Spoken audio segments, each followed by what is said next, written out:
Good morning, everyone. How's everyone doing today? Good so far? It was a good coffee break. Okay, so before we start, I just wanted to ask, who here is thinking of going overseas? Vietnamese F&B brand who's already gone overseas or thinking of going overseas? Can I get a hands up? I know Tim and Lacaf right there. All right, a few hands. Oh, all right, Cashew, I see you. Okay, good. So today we're going to be talking Vietnamese F&B brands that have gone overseas. What are the motivations that inspired them? What are the challenges they faced? And also what countries that they're eyeing. Okay, so right now I'm going to briefly introduce myself and also the panel of speakers. We have Mr. John Pemberton from Heart of Darkness, which is a craft brewery from Vietnam that has expanded to over 10 countries. We have Mr. Nguyen, who's the chairman of the DH Foods, it's Vietnamese spices, and he has a very inspiring journey. He started entrepreneurship at the age of 50, following 3 successful ventures in Poland. And also Ms. Hannah Jeffries from Saigon Cider, and also last but not least, Mr. Tran La Viet Coffee. So just to start, I'm going to throw a few questions right at Mr. Young and Mr. Tran. So for Vietnamese coffee and spices, can you share a little bit about your motivation to go overseas? Why did you choose to bring coffee and spices abroad? What was the main inspiration? Let's start with Mr. Young. Chào các bạn. Năm 81 mình đi sang Ba Lan học đại học. Xong mình ở lại và mình sống Ba Lan 30 năm. Thì cái thời gian đó đều mà kiếm được một cái gói gia vị hay một chai nước mắm rất là khó. Sau này bắt đầu có những người nhập khẩu sang và nhiều khi mình phải đi đến mấy trăm cây số để mua được một cái chai nước mắm hay là gói gia vị. Và trong siêu thị Ba Lan sau khi đổi mới ấy, thì có gia vị của bản địa, có gia vị của Thái Lan, gia vị của Nhật Bản, Hàn Quốc, nhưng gia vị Việt Nam không có. Từ lúc đó mình đã nghĩ là một ngày nào đó cái gia vị Việt Nam mình có thể có trên kệ siêu thị tại châu Âu. Thì ban đầu là mình nhập khẩu mì ăn liền sang Ba Lan và mình nhập khẩu rất là nhiều. Sau đấy cũng bắt đầu nhập khẩu gia vị, nhưng thời đấy những cái gia vị mà xuất khẩu được nó còn rất là ít, hạn chế về lựa chọn. Chỉ có tương ớt này, nước tương này, một số gia vị như ngũ vị hương, chưa có nhiều. Thì năm 2010 mình chuyển về Việt Nam sống. Thì khi mình đi công tác ở các vùng miền thì mình thấy là có rất nhiều loại gia vị địa phương nhưng mà chưa được sản xuất sạch sẽ, chưa được đóng gói đẹp. Và mình nghĩ là tại sao mình không đưa những cái gia vị này đến với những người tiêu dùng Việt Nam và ra thế giới. Thì hiện nay ấy, bọn mình đã có khoảng hơn 100 loại gia vị đã có mặt ở tất cả siêu thị tại Việt Nam. Hầu như lớn nhỏ đều có hết. Và bọn mình cũng xuất khẩu được đi 13 nước trên thế giới. Trong đấy những cái nước lớn như Mỹ, Canada, Úc, Anh, Pháp, Đức, Hà Lan, Nhật, Hàn Quốc, Trung Quốc. Bây giờ là Malaysia và Campuchia và Lào nữa. Và Lào. Amazing. So Mr. Young, what's the first product that you brought overseas? Fish sauce. How did you choose the first product to bring overseas and where? Đầu tiên là bên mình bán tại Việt Nam đã. Bọn mình mới xuất khẩu năm 2018, 19 bắt đầu xuất khẩu. Còn bên mình là khởi nghiệp từ 2012. Thì sản phẩm đầu tiên xuất khẩu ngạc nhiên nó lại là muối tôm Tây Ninh, muối ớt Tây Ninh, chứ không phải nước mắm. Vì bên châu Âu khi mình ở, mình thấy là người châu Âu họ ăn rất nhiều hoa quả và rau củ tươi. Và họ chấm muối trắng. Cái muối tôm Tây Ninh là ngay cả đối với người Việt cách đây 10 năm vẫn còn lạ lắm. Nhưng bây giờ thì có thể mua được tại mọi cửa hàng tiện lợi, mọi cửa hàng tạp hóa. Và khi bọn mình xuất khẩu sang Hà Lan ấy, người Việt Nam tại châu Âu và cả người châu Âu cũng đón nhận cái sản phẩm đấy rất là tốt. Và muối Tây Ninh bọn mình xuất khẩu được sang Nhật Bản, sang Hàn Quốc, sang Mỹ. Amazing. Well, I love fruit with shrimp salt, so I hope that you're also exporting to Singapore. Bọn mình đang đàm phán với đối tác. Okay, good. We'll talk about that later. So, Mr. Quang from La Viet Coffee. Hello. How did you choose the first product to export overseas? And which country did you go first? Hello, everyone. My name is Quang. I'm the founder and CEO of La Viet Coffee. We originate from Đà Lạt. So answering your question, I think we don't choose a specific first product to export outside of Vietnam, but we choose the whole set of Vietnamese coffee, basing on café phin, and then we choose iconic drinks, café sữa đá, and then the first country that we try to open our first office is USA. That was recent, right? I saw that you opened up in the US about 3 months ago. Yes, we approached the markets within 2 years, and then recently we opened the first office in San Diego, South California. So congratulations. Thank you. But also, why the US? What pushed you to see US as the market to expand into? Can you give us one reason? What told you that the US was the good market to go? So we've in the coffee business for over 10 years. Coffee is the international language. Everybody knows about that, right? The second is Vietnam exports a lot of green bean coffee to the world. We are the second largest coffee exporter. And then the third one is Vietnam have a very diversified coffee country. You can see a coffee shop everywhere. We talk about the coffee, we drink coffee every day. So we think that how can we put these things together and then do something that contribute more value to the coffee industry? We know that in food and beverage, we can use our product and supply, let's say, happiness to our customer. But how can we use that to satisfy, to make our customer happy, and also the people who make it, our partner, our coffee farmer? And then we think Vietnam holds potential to combine the two things: the market, the consumer, and then the coffee origin, the coffee farmer, the coffee producer. People drink a lot of coffee in the US, let's say, in Asian country like Korean or Japan. People drink less in, let's say, Ethiopia, where the coffee origin. And we want to support that. We want to show people that Vietnam grows a lot of coffee, and we can also drink a lot of coffee every day. And then we can motivate other countries to build their own coffee culture and then introduce it to the world. That's why I choose to expand our business to the US market. That's very, very interesting. Thank you. And yeah, so speaking of things that Vietnam is very known for exporting, let's talk about beer. Let's talk about beer and let's talk about cider, okay? So obviously, a lot of people in this country drink beer. And John, let's talk about your motivation to go overseas.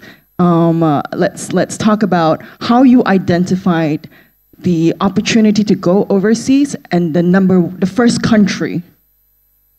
Okay, so for me, it starts with an absolute passion for craft beer. So it's not really about overseas, it's just about sharing something that I'm super passionate about. Vietnam, we started here because obviously this is a big beer consuming country, and the Vietnamese have this wonderful curiosity for all things international. So create that experience and share with them. I've always done business around the region, been an international businessman, and wanted to make sure that we really built the brand and got it out there. The more places we could be, the bigger the brand would appear, and the stronger we would be. And again, it's about sharing that passion, that love for craft beer. When we started, we were pretty much pioneers. I mean, there were some before us across the region, but not many. So the nice thing about the craft beer community is we all work together and we share and we support each other. So once we started in Vietnam, it was about a year, during that first year I started networking, started understanding what was happening across the region, where the good markets were, where the established markets were, where the emerging markets were. And Thailand was definitely the one that had craft beer for the longest. So I spent a lot of time in country, got to know the craft beer distributors, the brewers, the mainly contract brewers down there.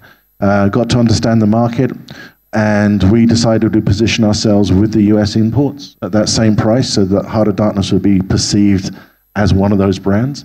And then we moved on to Singapore a month later. So before the end of our first year in business, we were already into export markets, 2 big export markets. Yeah. Amazing. So one of the things that, to just sum up a little bit of this first section, when you guys are going overseas and Vietnamese brands that are going overseas and identifying the market opportunities, I think from hearing from Laviette and DH Foods and yourself is also to firstly identify the consumption, right? The market consumption for a certain product.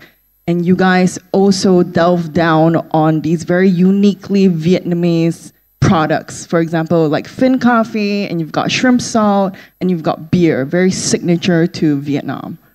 So let's say for anybody here that's looking to expand overseas, is there like one thing that you can advise to them when looking at a market to expand into for uniquely Vietnamese products? What is that one thing?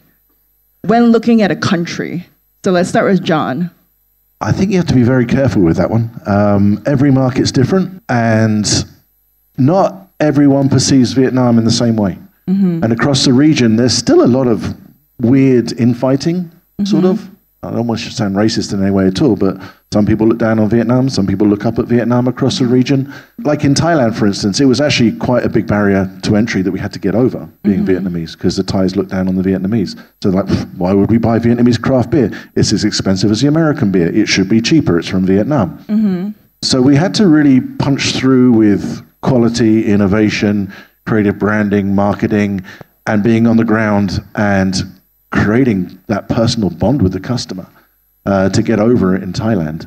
Now, thankfully, we're well respected in Thailand and we hold our own, but that was a challenge to get over. But now if you look at America, we've just launched in America. We completely rebranded for America, and we played heavily. One thing, John, one thing. Sorry. When assessing a market to enter, what are you advising to look at? What do you advise to look at? Make sure that market's ready for a Vietnamese product, and that the consumer wants that Vietnamese product and sees that as something. Like, Vietnam's a wonderful country, right? So how do you promote Vietnam to the consumer, and does the consumer want something from Vietnam? Okay, that's very good advice. How about Mr. Young? How about you? What advice would you give to somebody expanding with a uniquely Vietnamese product? What should they look for in a market? I know there's a lot of factors, okay, but we're looking for one thing. Chất lượng. Tại vì mình nói về cái ngành gia vị thôi. Trước đây khi mà nói sản phẩm từ Việt Nam ấy thì khách hàng có nghi ngờ về cái chuyện chất lượng hẳn hoi. Và để mà thuyết phục khách hàng thì phải chất lượng và tiếp tục chất lượng.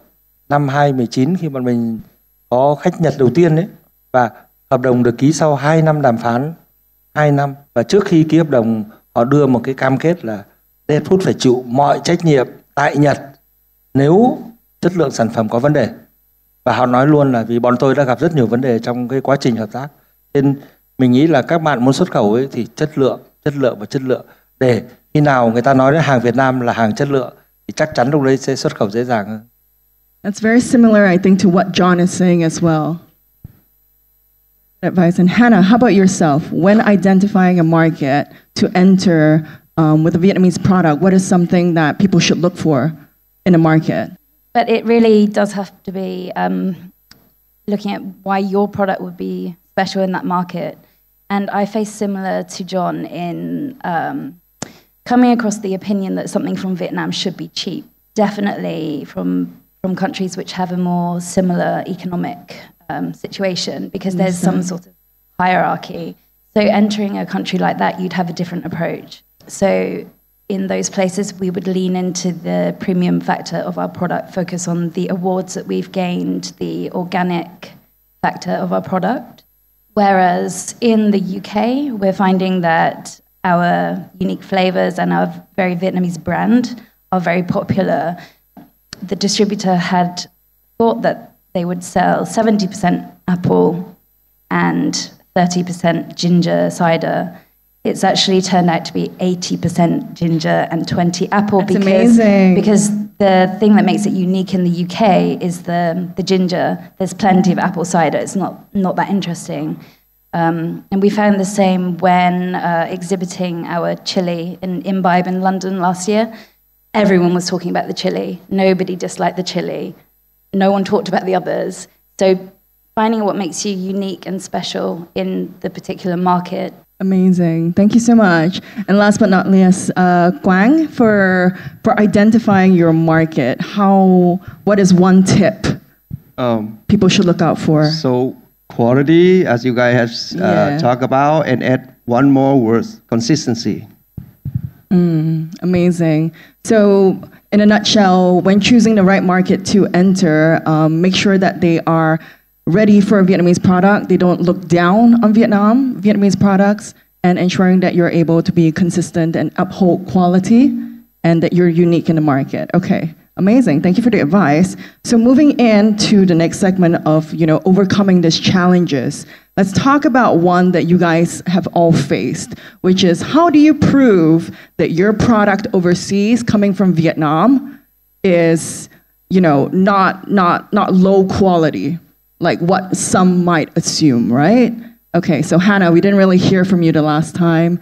So let's talk about how did you overcome this, Vietnamese products are low quality kind of impression when you go overseas, especially in markets where same economic level.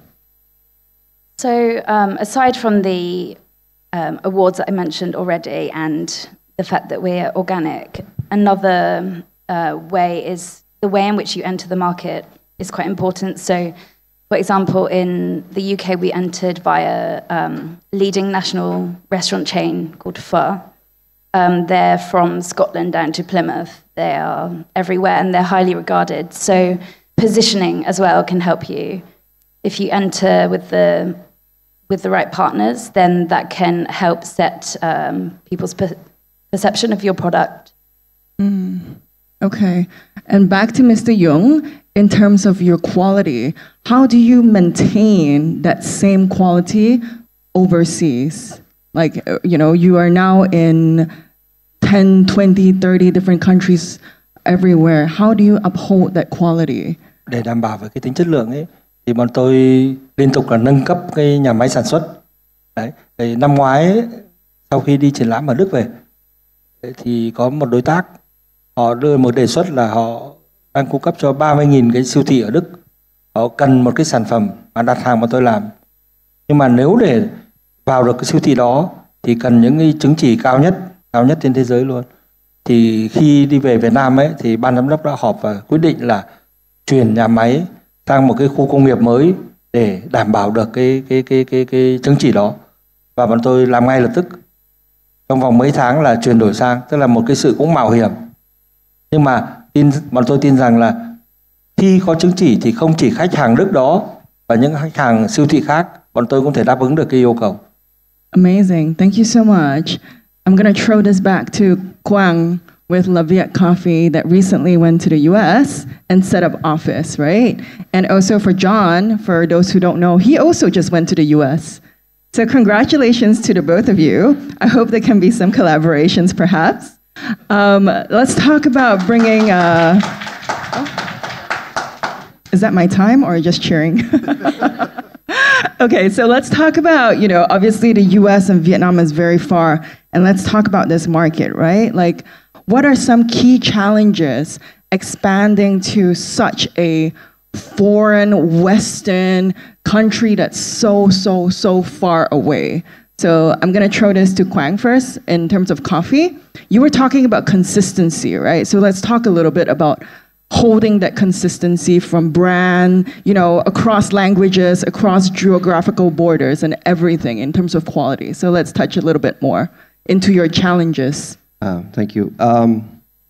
So in terms of maintaining quality, we're thinking too much about that, and we did do some, and we're focusing on like two words. The first word is standardize, and then the second one is internationalize.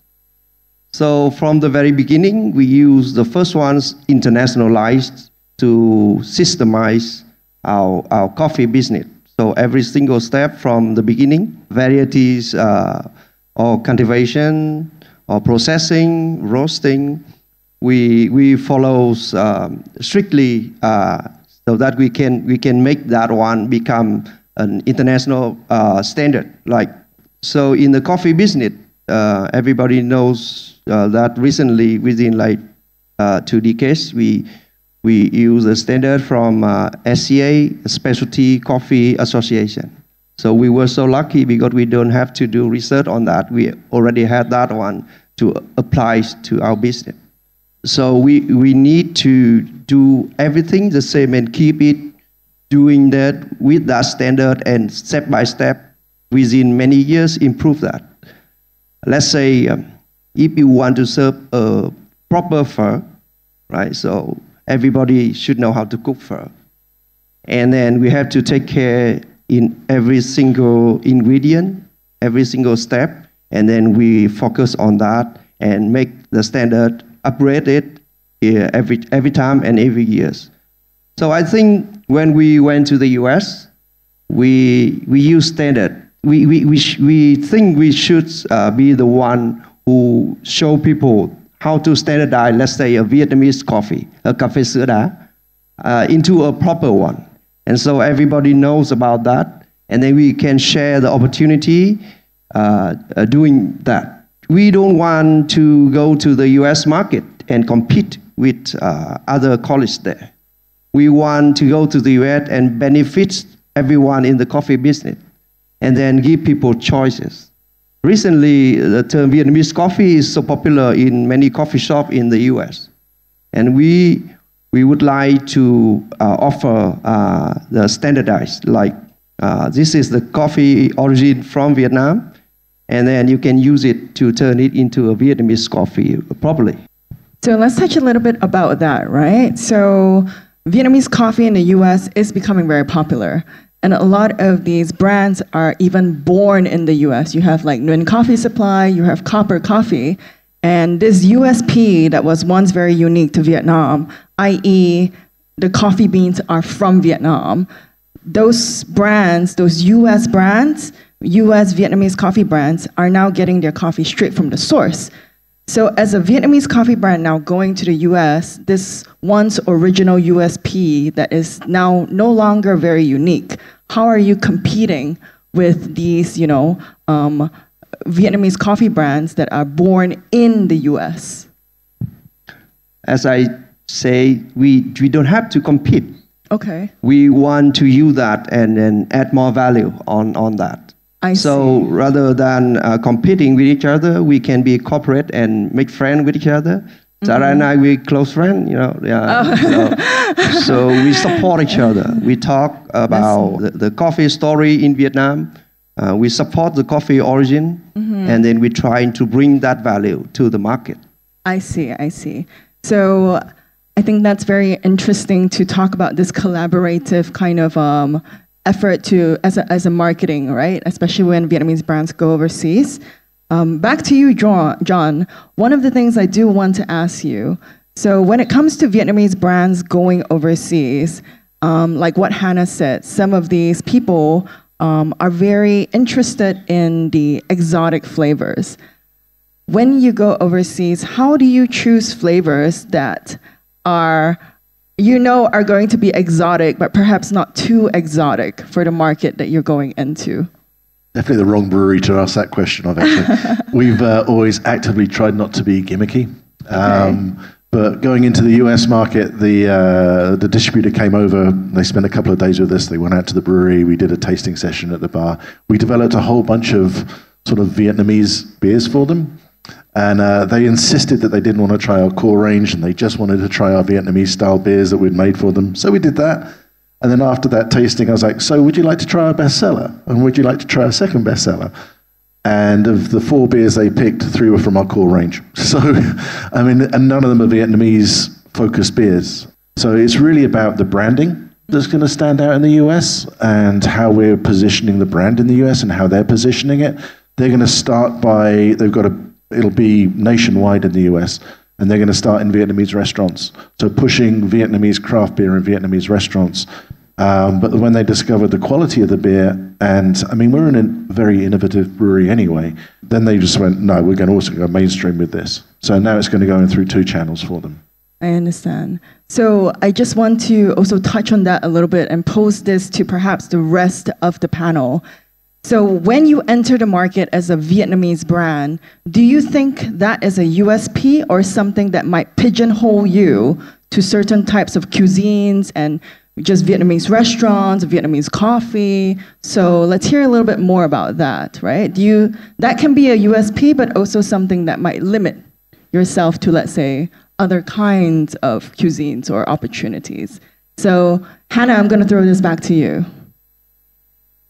So I think as a modern Vietnamese product, you don't face that so much. Our approach to markets is work with VietQ. They plug into the Vietnamese system of restaurants and other Vietnamese-owned accounts like supermarkets. But our product, because cider is already widely consumed in the countries where we export, it can go beyond those accounts. When they're selling something like a rice paper, that has a very limited number of places they can sell it to. When I've tried to find it back in the UK, I'm driving around all the supermarkets, nowhere's got that. I have to go to a specialized store. When I come back 2 years later, it's still sat in the cupboard of my parents because they simply don't know how to use that kind of ingredient.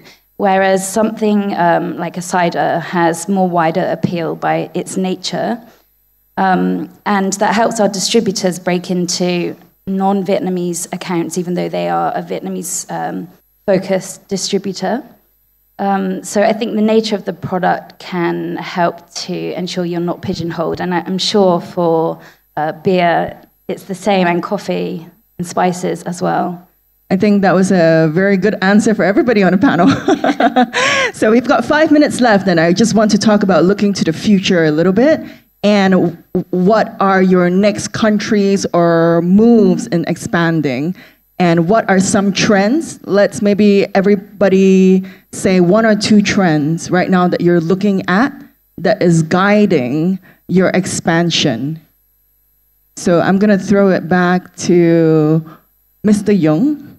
Are there some trends that you're looking right now that, is guiding your expansion? Khi bọn tôi tham gia các triển lãm quốc tế, một năm thường khoảng gần chục cái triển lãm ở các nước như Mỹ này, châu Âu, Nhật Bản, Hàn Quốc, Trung Quốc, thì bọn tôi đi các siêu thị để mà khảo sát cái tình hình thị trường. Thì bọn tôi thấy một điều là cho dù châu Á, châu Mỹ, châu Âu ấy, hiện nay gia vị sốt là chiếm đa số, gia vị khô chiếm rất ít, và những cái bao bì đóng gói tiện lợi cũng là đa số.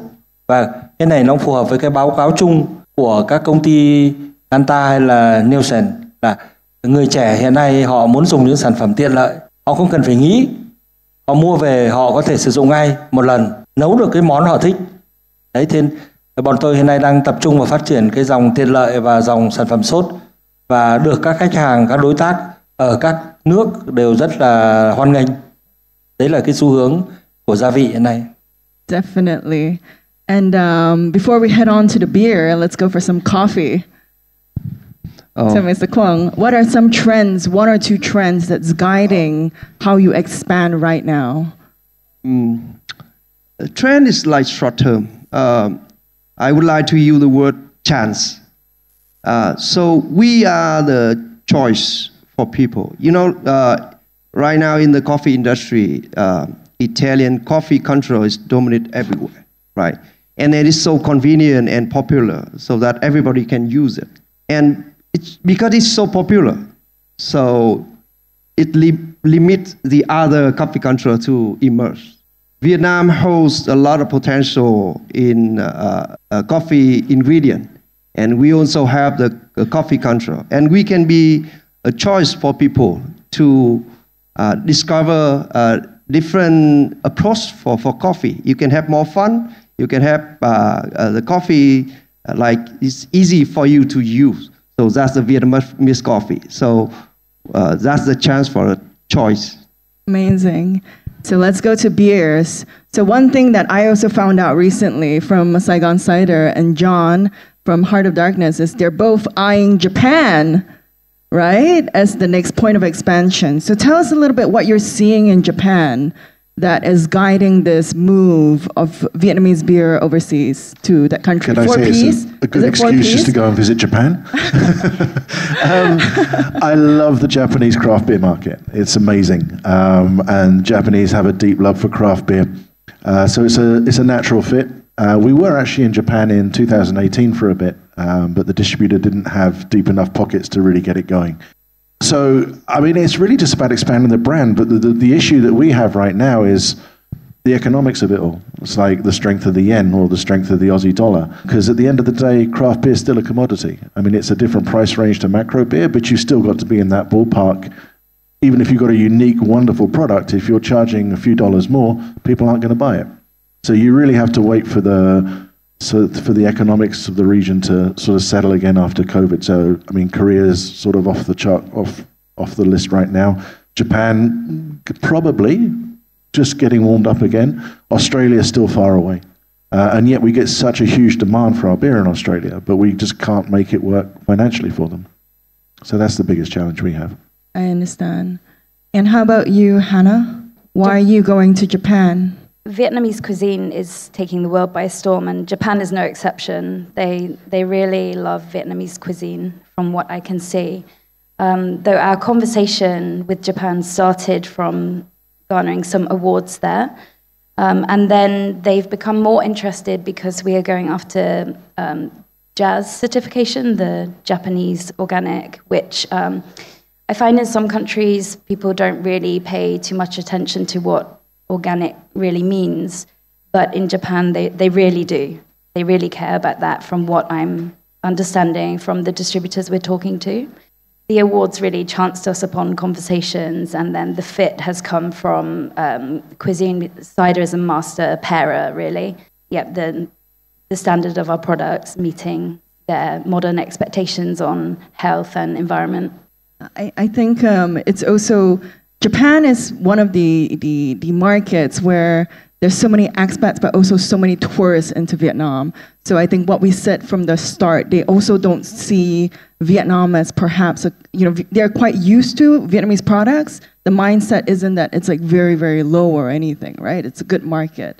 So just drawing back to kind of where we were at the first part. Definitely. I think the more developed the country in the region, the less they seem to look down on Vietnam. They find it trendy and interesting, rather than needing to show we don't drink things from there because we're slightly above economically, because they don't think so much about that.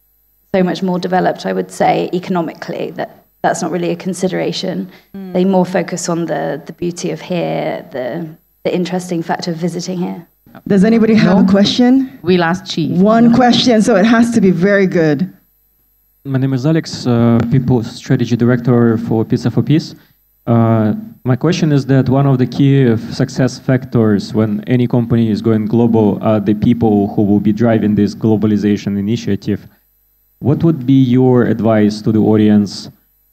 Should the company consider to assign somebody internally to drive globalization or hire somebody from outside? And what are the key skills and competencies such person should have? Who wants to answer this one? Everybody looking at me? Okay. So let's say a connection. So recently we built up a team in the US based on the very good partner. And then because our team will love coffee. And from coffee, it connects us together. I think it's not about going and hiring or recruiting a team outside. We better get a connection between the team in Vietnam and then the team in the US, let's say. So we can send our key person, staff, to go abroad to learn from there, to support, and then we also can have the staff from abroad to go back to Vietnam and exchange and learn about the coffee. So it's not about hiding or sending people.